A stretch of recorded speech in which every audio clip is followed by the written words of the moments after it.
Kita lanjut lagi di anil penuh ya. Di anil penuh ini perlakuan panasnya untuk baja karbon rendah dan yang menengah. Sama ini juga untuk deformasi plastik yang ekstensif selama proses pembentukan. Nah, suhunya itu sekitar 50 derajat Celcius. Ini kok 50 sih?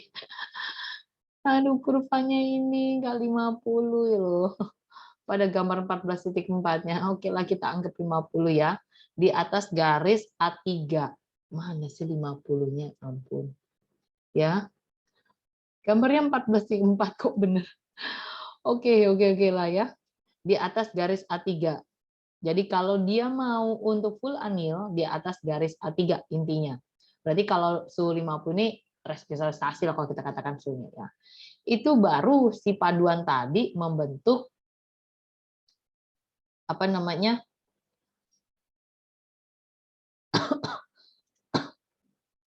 Membentuk austenit yang komposisinya kurang dari eutonit.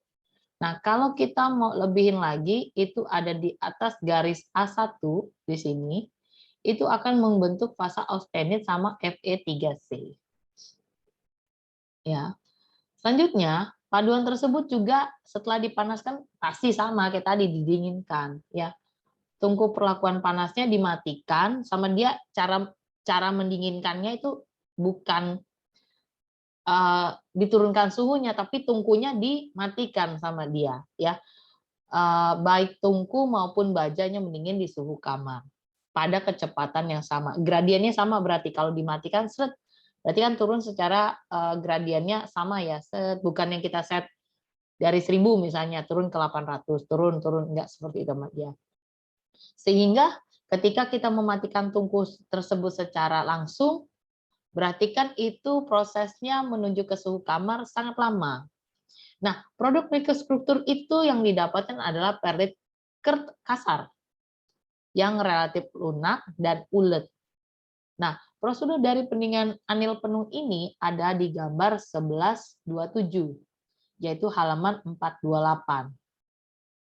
Nah, hasilnya nanti butirannya kecil dan seragam. 428. Itu kan balik lagi ke sini. Oke. Oke, 576 lagi. Sudah selesai di sini. Selanjutnya kita adalah spheroidisasi. Ini baja menengah tinggi ya untuk yang ini. Strukturnya mikro, banyak, perlit kasar dan masih sulit untuk ditangani kalau dia mau berubah secara plastis. Nah, sebenarnya ini bisa dikasih panas atau diberikan perlakuan anil dengan cara mengembangkan struktur spheroidnya. Nah, kalau ini flashback dulu ke chapter 11.5 ya. Sehingga nanti hasilnya dia lebih lunak, softness di sini, uletnya maksimum dan bisa diubah atau ditransformasikan ke bentuk yang kita inginkan. Nah, di perlakuan panas spheroidizing ini itu kita menggabungin Fe3C. Ya. Di gambar 1120-nya mana? Oh, harus ke gambar sana lagi ya. 1120 sebentar ya.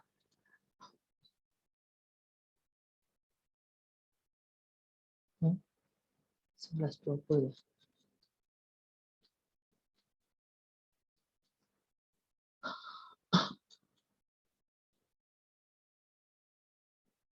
Ini kalau yang ini kayaknya diajarin deh yang kemarin gambar. Enggak deh yang ini.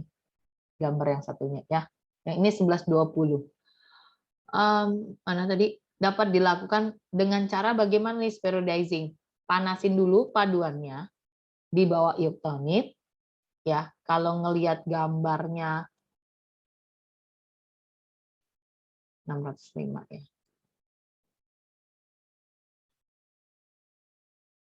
Ngelihat gambar yang di sini ya. Di sini 14.4 itu ada di garis A1. A1 di sekitar atau di atas ya 700 ya di sini. Itu dia berada di wilayah Fe3C pada diagram fasa. Nah, itu punya perlit di dalamnya. Nah, waktu untuk periodisasinya itu antara 15 sampai 25 jam. Nah, sudah memanaskan, pemanasan tepat di suhu ektonit. Berarti yang tadi pemanasan secara di suhu tersebut secara lama ya. Setelah selesai didinginkan dengan sangat lambat di dalam tungku, ditahan pada suhu ektonit. Jadi di situ kita bisa panaskan dan dinginkan secara bergantian pada posisi dari garis A1 sini. Oke. Selanjutnya, untuk beberapa derajat, tingkat dibentuk spheroid ini itu tergantung dari ukuran struktur mikro sebelumnya. Jadi kalau paling lambat itu dia buat perlit. Makin halus si perlitnya, makin cepat lajunya. Ya kalau misalkan kinetika reaksi juga gitu sih ya sebenarnya. Nah, kalau di pekerjaan dingin sebelumnya itu juga meningkatkan laju reaksi spheroidizing-nya. Ada beberapa treatment ya, anil yang lainnya untuk menghilangkan tegangan internal sisa. Karena tegangan internal sisa itu ngebuat materialnya jadi lemah, ya. Nah, ada juga perubahan mikrostruktur dan modifikasi yang menyertai sifat mekanik dari besi tuang, itu kamu harus pakai bab 13. Yang di situ dia juga ngebahas tentang perlakuan anil. Oke, selanjutnya ini adalah perlakuan panas pada baja. Ya, perlakuan panas pada baja di sini cukup banyak ternyata. Di sini tuh untuk memproduksi baja martenit ya. Di sini posisinya pendinginannya terus-menerus. Ya, pendinginannya terus-menerus dan cepat dari benda tersebut. Apa aja nih yang melibatkan peran apa saja? Air, minyak, sama udara. Nah, sifat optimum dari baja itu kayak di quench. Quench itu secara bertahap ya. Kalau yang saya tahu sepemahaman quenching itu ke arah sana. Jadi dikasihkan perlakuan panas secara swan, terus spesimennya udah berubah nih jadi martensit yang tinggi, lalu dia bisa diubah lagi ke perlit atau bainit sehingga menghasilkan apa namanya bentuk kombinasi yang terbaik.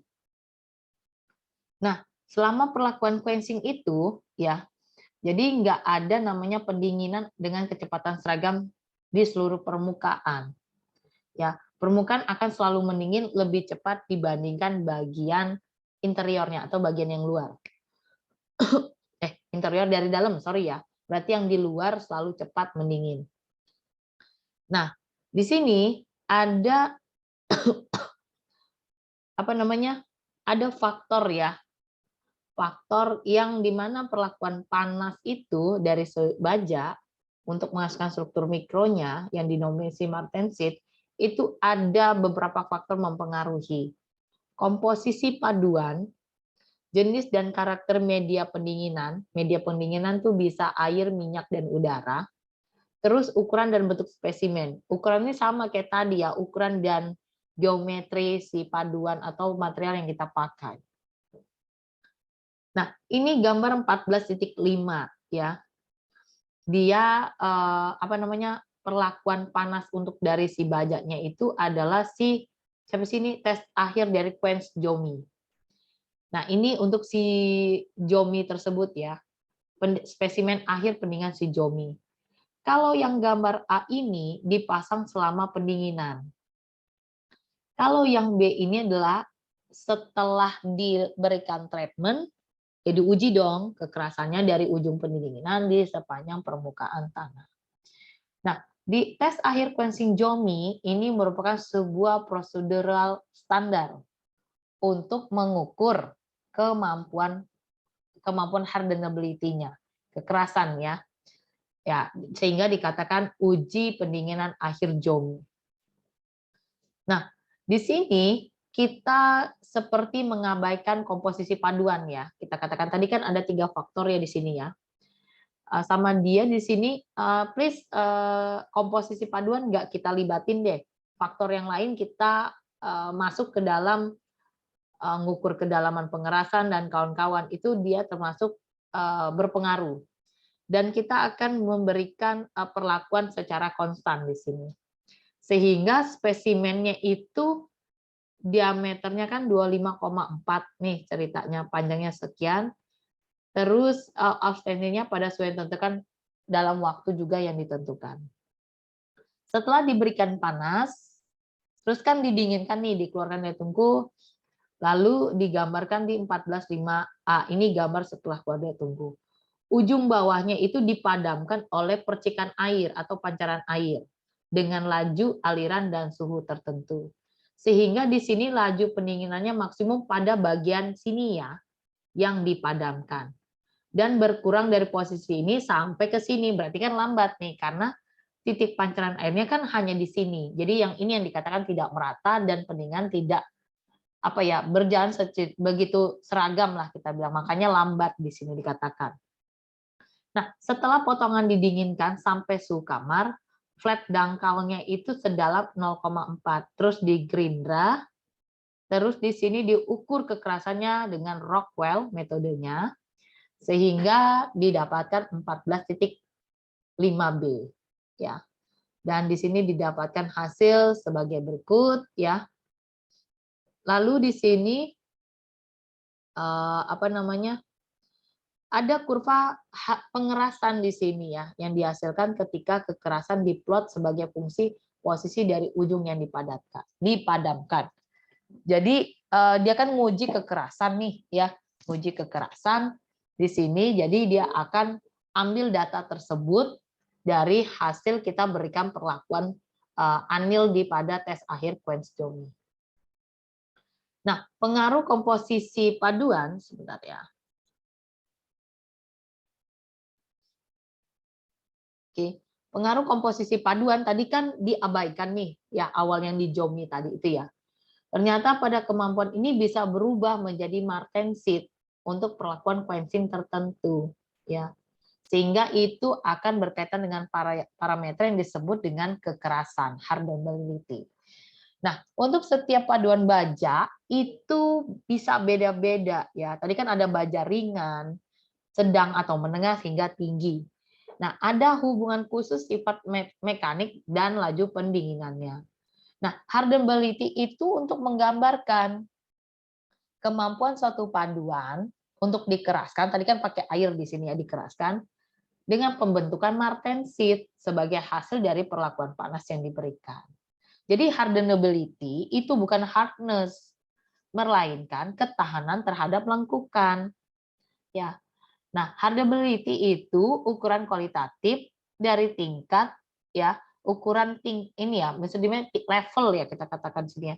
Bahwa kekerasan itu turun dengan jarak ke bagian dalam spesimen sebagai akibat dari kandungan martensit yang berkurang.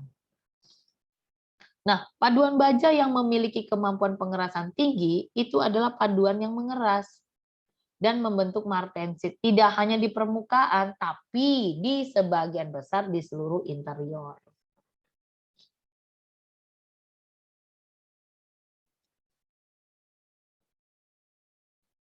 Oke, ini adalah kurva pengerasan. Kita bisa pakai dari gambar 14.6. Yang tadi roughness ya. Nah, ujung yang dipadamkan, balik lagi ke sini ya. Tadi yang ujung yang dipadamkan tadi dengan air, itu kan didinginkan secara cepat ya. Dan menunjukkan kekerasan yang paling maksimum. Jadi 100% martensit itu ada di posisi ini. Ya. Lalu di sini ada laju pendinginan menurun, kurva ini ya. Nah.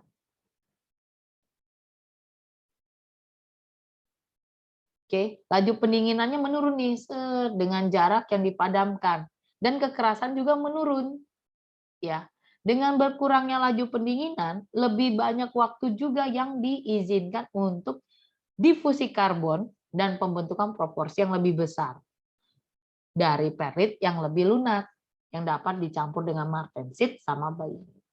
Sehingga bisa dikatakan baja yang sangat mudah dikeraskan akan mempertahankan nilai kekerasan yang besar untuk jarak yang relatif jauh, kan dari sini ke sini nih. Ya. Yang dapat dikeraskan rendah tidak akan. Juga setiap paduan baja memiliki kurva pengerasan yang unik. Karena tadi kan di sini ada laju. Laju apa? Mana tadi ya? Pancaran air dan suhu tertentu ya. Air tadi ya, laju, aliran, dan suhu tertentu. Kan kita tidak tahu pancaran air ini suhunya berapa yang diberikan.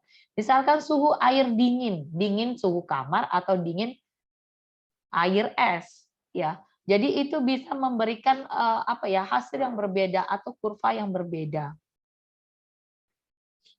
Lanjut di sini ya, gambar 11.4.7 ya.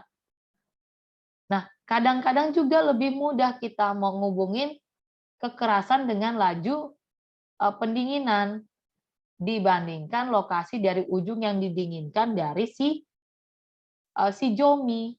Ya, enak banget ya ngomongnya Jomi, mohon maaf ya. Laju pendinginannya di sini diambil di suhu 700 sama dia. Nah, ditunjukkan pada sumbu horizontal di atas diagram hardenability. Nah, korelasi antara posisi dan laju untuk pendinginan ini, untuk karbon biasa dan juga sebagian besar baja paduan, karena laju perpindahan panasnya hampir tidak tergantung pada komposisi. Khusus baja ya, di sini tidak mengurusi komposisi. Ini hasil riset ya, maksudnya hasil riset sekian orang, sehingga bisa diambil kesimpulan sebesar ini, kesimpulan secara umum sebagai ini. Tapi bukan mengartikan nanti kalau ada hasil riset menyimpang terus itu dianggap sesuatu yang tidak relate, enggak ya. Tapi terkadang tingkat pendinginan atau posisi dari ujung yang dipadamkan, yang sini nih, itu 1 unit jarak Jomi itu ada 1,6 mm. Ini nih yang dimaksud, ini ke sininya nih. Ya. Dari sini ke sini kan ini jarak nih. Dianggapnya 1,6. Ya kalau misalkan ini lebih didekatkan, bisa jadi berbeda hasilnya pula. Sebuah korelasi dapat ditarik ya antara posisi sepanjang spesimen Jomi ini ya, dan transformasi pendinginan terus-menerus. Nah, gambar dari 14.7 ini diagram transformasi pendinginan terus-menerus.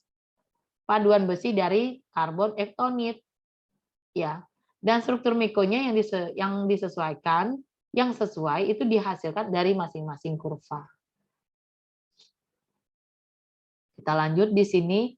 Nah, kurva hardenability ya, untuk 5 paduan baja di sini ya, apa saja? Nih bisa dilihat ya. Ada 5 di sini. Berbeda semua ketika posisinya dia adalah 0,4% karbon. Ini jarak, ini. Oke. Itu ada di gambar 14.8. Bentar ya. Oke, pada posisi ini kan jarak ya. Ini persen karbon di sini ya. Kita lihat. Oke, satu spesimen baja karbon polos yaitu 1040 dan 4 lainnya adalah spesies 4140 sampai 860 itu adalah baja paduan. Yang satu baja polos, satu baja paduan. Komposisi itu disertakan pada gambar. Oke, jadi bisa mau ngelihat nih yang kita mau ngelihat pengaruh komposisi. Pentingnya penomoran nih 1040 dan kawan-kawan itu perlu dicek di sini sebagai bentuk kita bisa membedakan satu komposisi baja polos sama baja paduan.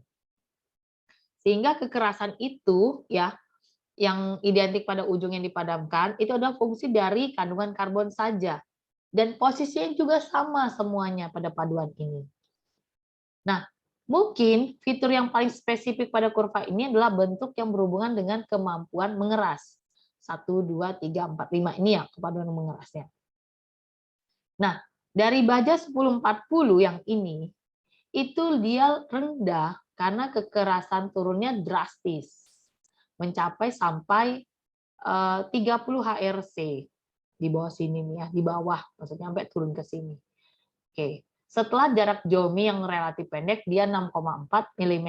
Kalau tadi kan jarak Jominya di sini 1,6 mm ya. Sebaliknya penurunan kekerasan untuk baja paduan lainnya itu bertahap. Kalau kita bilang di ini ya, agak sedikit melengkung panjang ke sini dia. Ya, melengkung panjang ke sini. Jadi setidaknya dia melampaui dari jarak spesimen si Jomi ini di atas 30-an lah ya, di atas 30-an kita katakan. Kalau yang ini malah sampai nggak sampai di sini dia, ya. Jadi ini kan hardness, yang ini jarang dari quench-nya tadi.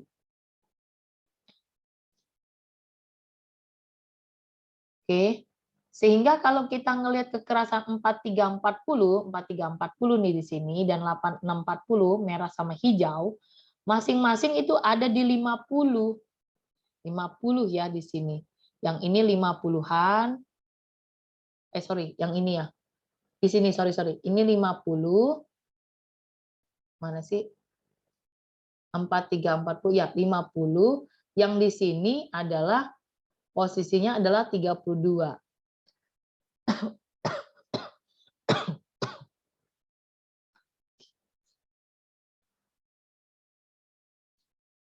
Oke. Lalu kita lihat lagi di sini ya. Dengan demikian dari kedua paduan itu 4340 itu lebih dapat dikeraskan. Spesimen dari baja karbon polos 1040 nih yang bagian bawah hanya akan mengeras sampai kedalamannya dangkal di bawah permukaan. Iya nih, cetek banget ya. Sedangkan untuk baja yang lain tuh bertahan dengan kedalaman yang jauh lebih besar. Kita masih di gambar 14.8. Ya, profil kekerasan pada ini menunjukkan laju pendinginan pada struktur mikro. Yang posisinya di sini dia suhunya didinginkan di 600 derajat Celcius per detik. Ya. Nah, laju pendinginannya itu kurang dari 70 derajat Celcius per detik. Mana? 70 di sini ya. Oke, di sini jaraknya ada di 6,4 posisinya ya. 6,4 kalau ditarik sini ya maksudnya. Ini ya. Nah, struktur baja 1040 itu didominasi perlitik dengan beberapa perit tektonit. Namun struktur mikro dari 4 baja itu ada martensit nih. Ya. Lalu ada apa lagi di sini? Apa namanya? Martensit dan perlit ya. Lalu ada fine perlit dan perlit itu sendiri. Nah, itu pun kandungan bainit akan meningkat dengan menurunnya laju pendinginan. Oke, lanjut di sini. Ada perbedaan dalam perilaku pengerasan. Kalau dilihat dari dari gambar 14.8. Di situ ada nikel. Ya. Ada nikel, kromium, molybdium dalam baja paduan. Ya, yang tadi ya, yang baja paduan tadi. Nah, unsur-unsur paduan ini menunda adanya reaksi austenit ke perlit ataupun bainit. Nah, untuk lihat itu balik dulu ke chapter 11 ya. Karena di situ memungkinkan lebih banyak martensit yang terbentuk untuk laju pendinginan tertentu sehingga kekerasan yang dihasilkan itu jauh lebih besar. Sedangkan sumbu kanannya itu memperkirakan persentase martensit yang ada pada berbagai kekerasan untuk paduan ini. Mungkin yang ini harus lihat kurvanya lagi ya ketika mau dibaca berulang lagi apa yang saya jelaskan, karena ada yang harus kamu lihat kurva di sisi horizontal, ini kan quench-nya di sini ya segala macam. Terus ini adalah hardness-nya, ini persen martensit, ini adalah laju pendinginan. Oke, sampai di sini dulu, nanti kita lanjut ke video selanjutnya. Terima kasih.